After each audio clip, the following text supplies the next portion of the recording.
کافی تو نہیں ہے مگر ایک فرق تو پڑتا ہے، اور کہنا پڑتا ہے کہ بڑے عرصے بعد کیونکہ اچھی خبریں ہماری آتی ہیں، خاص طور پہ معاشیات کے حوالے سے،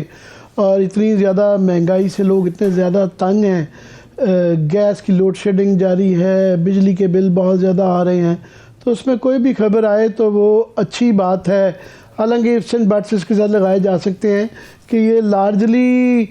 کیونکہ انٹرنیشنل مارکیٹ کے اندر پٹرول کی قیمتیں بہت نیچے جا چکی ہیں اور یہ چند دن سے ہی کم تھیں، اور یہ سوال اٹھایا جا رہا تھا کہ پاکستان کے اندر کیوں نہیں کی جا رہی، تو اب جا کے یہ انہوں نے اناؤنسمنٹ کر دی ہے۔ 10 روپے جو ہے پٹرول کی قیمت کم کر دی گئی ہے، ڈیزل کی ہائی سپیڈ ڈیزل کی 7 روپے 50 پیسے اور دوسرے ڈیزل کی 10 روپے اور مٹی کے تیل کی 10 روپے، تو یہ ایک بڑی کنسیشن ہے۔ حکومت چاہتی تو اس کو چند دن کے لیے رکھ سکتی تھی کیونکہ ان کے ریونیو کے بڑے مسائل چل رہے ہیں اور ٹیکسز کے ٹارگٹس پورے نہیں ہو رہے، اور بالکل ایک جو دیوالیہ پن ہے، تو پٹرول کی قیمت زیادہ رکھ کے آسان ترین طریقہ ہوتا ہے کہ ہفتے 2 ہفتے بھی اور رکھتے تو کافی ٹیکسز اکٹھے ہو جانے تھے، مگر انہوں نے یہ اچھا کیا کہ عوام کو یہ ریلیف ٹرانسفر کر دی ہے۔ اس کی 1-2 وجوہات تو ظاہر ہے،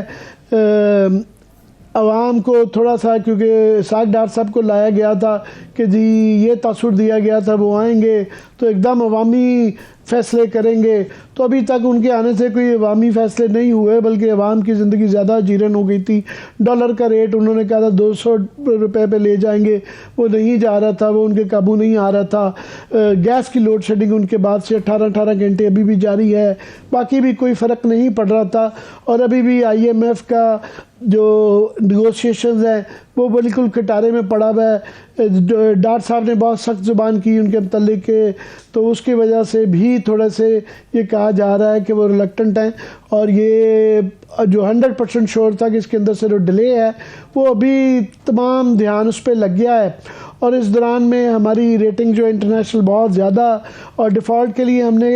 اپنا 1 ارب ڈالر کے سکوک کے بانڈ کی تو قیمت دے دی، پر ایک ورچوئل بینکرپسی چل رہی ہے کہ جس کے اندر ہمارے جہاز کھڑے ہوئے ہیں، گندم کے، سویابین کے، کچھ 400 جہاز کھڑے ہوئے ہیں، اور ہمارے پاس پیسہ نہیں ہے۔ ہم انٹرنیشنل ملٹی نیشنلز کو یہاں سے جو ان کا پروفٹ ہے وہ نہیں لے کے جانے دے رہے۔ ہم یہاں تک کہ ایئر لائنز جو ہیں جو پاکستان میں باہر کی بیرونی ایئر لائنز ہیں، ان کے جو یہاں پہ پروفٹ ہیں یا ان کی جو ٹکٹوں کی فیسیں ہیں وہ بھی پیسے نہیں لے جانے دے رہے، تو ایک قسم کا پوری دنیا کی نظریں ہمارے پہ تھیں کہ ہم ورچوئل ڈیفالٹ اس کو کہہ سکتے ہیں۔ تو اس دوران میں اس خبر کا آنا ایک مثبت خبر ہے۔ ڈار صاحب پہ بہت پریشر بھی تھا، اور ڈار صاحب کی ایک جو نون لیگ کے اندر لڑائی چل رہی تھی، مفتاح اسماعیل ورسز ڈار صاحب، اور اس کے اندر جو ہے یہ وربل وار ایک قسم کی شروع ہو گئی ہوئی تھی کہ ان کے متعلق پہلے ڈار صاحب نے ان کے اوپر اٹیک کیا بہت زیادہ، حالانکہ مفتاح بہت ریلکٹنٹ تھے، اور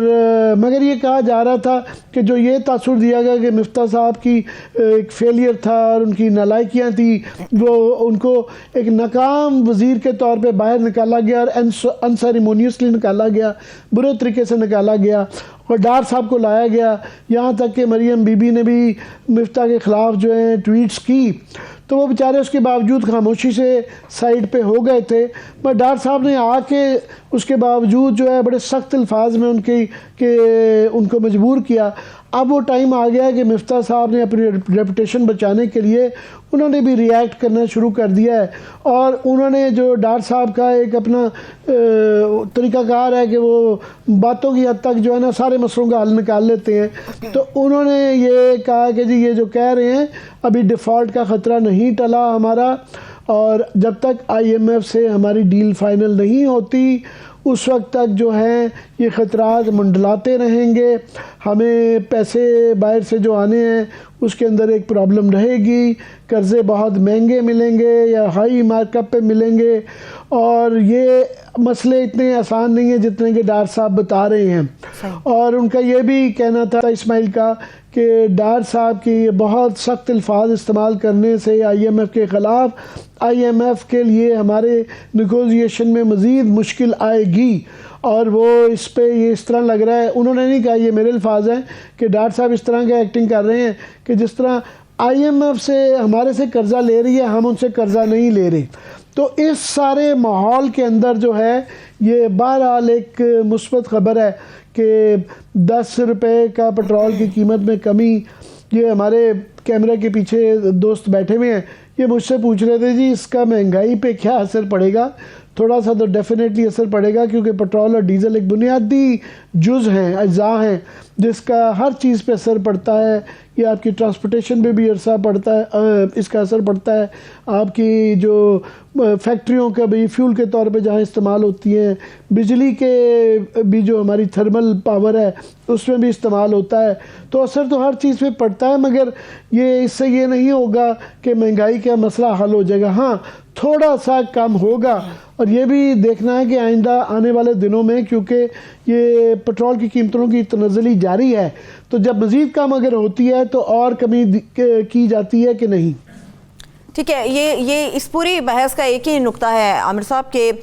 ہماری جو معیشت ہے اس کو مضبوط ہونا چاہیے, اکانومی ہماری مضبوط ہونی چاہیے. اور آپ بھی یہ بات کرتے رہتے ہیں, ہم سب یہ بات جانتے ہیں, معیشت کی مضبوطی تب ہی آئے گی جب سیاسی استحکام آئے گا. سیاسی استحکام کے لیے جو ملاقاتیں ہو رہی تھیں کہ چیزوں کو ایک سموتھ وے کے اندر لے کے جایا جا سکے, آپ کو لگتا ہے کہ وہ نتیجہ خیز ثابت ہوں گے, یا پھر ہم اس فیصلے پر پہنچ جائیں کہ کچھ بھی معاملات جو ہیں وہ حل ہونے کی طرف نہیں جا رہے؟ نہیں, یہ ملاقاتیں جو ہیں بڑی رسمی سی ہو رہی ہیں. یہ بس خبر کی حد تک ہیڈ لائن میں چلتا ہے کہ فلانا فلانے سے ملا. آج صدر صاحب لاہور میں گئے تھے, وہ پرویز الہی صاحب سے ملے, مونس الہی عمران خان سے ملے. یہ ملاقاتیں چل رہی ہیں. اس سے پہلے صدر الوی سے یہاں پہ اسحاق ڈار صاحب ملے. مگر ملاقاتیں جو ہیں اس پہ تمام پارٹیاں اپنی جو انہوں نے اپنے ٹارگٹ سیٹ کر لیے ہیں, یا ان کی آپ کہہ لیں سیاسی پوزیشن ہے, سب کی وہ وہی ہے. نون لیگ آج بھی جو ہے بضد ہے کہ انہوں نے نومبر سے پہلے الیکشن نہیں کروانے, اور ملاقاتوں کا مقصد صرف یہ ہے کہ یہ PTI کی گنجائش چیک کرنا کہ 1-2 مہینے تک وہ اور اگر اسمبلی تحلیل کرنے کا ڈیلے کر سکیں. ڈیلے اگر 1-2 مہینے ہو جاتا تو پیچھے سے 2-3 مہینے ہی رہ جاتے ہیں. یہ ایک ٹیکٹک ہے, اس کے اندر فی الحال نظر نہیں آتا کہ نون لیگ اس سٹیج پہ. ہاں یہ اسمبلیاں تحلیل ہو جاتی ہیں, اس کے بعد یہ اناؤنسمنٹ ہو جاتی ہے, کوئی ان کے رویے میں فرق آئے تو علیحدہ ہے. دوسرا یہ روز کی ایک بحث رہتی ہے کہ جی پرویز الہی کے متعلق کہ وہ اسمبلیاں تحلیل کرنے میں راضی ہو گئے ہیں کہ نہیں ہو گئے. روز مونس الہی کا یا پرویز الہی کا بیان آتا ہے کہ جی یہ عمران خان صاحب کی امانت ہے اور ہم ان کو لوٹانا چاہتے ہیں, مگر ان کا ایک ماضی رہا ہے پرویز الہی صاحب کا کہ ان کا اعتبار نہیں ہے. ان کو روز یہ کہنا پڑتا ہے, ان کے بیٹے کو بھی روز قسمیں کھانی پڑتی ہیں, اور روز کی اس کے باوجود بھی یہ جب تک ہو نہیں جاتا یہ سوال رہے گا. مگر خبریں یہ ضرور ہیں کہ بیک گراؤنڈ میں وہ اب نظر آتا ہے, مائل نظر آتے ہیں کہ تحلیل کر دیں گے, مگر وہ اس میں سے ایک اچھی ڈیل مانگ رہے ہیں. اچھی ڈیل وہ نیکسٹ الیکشنز کے لیے مانگ رہے ہیں.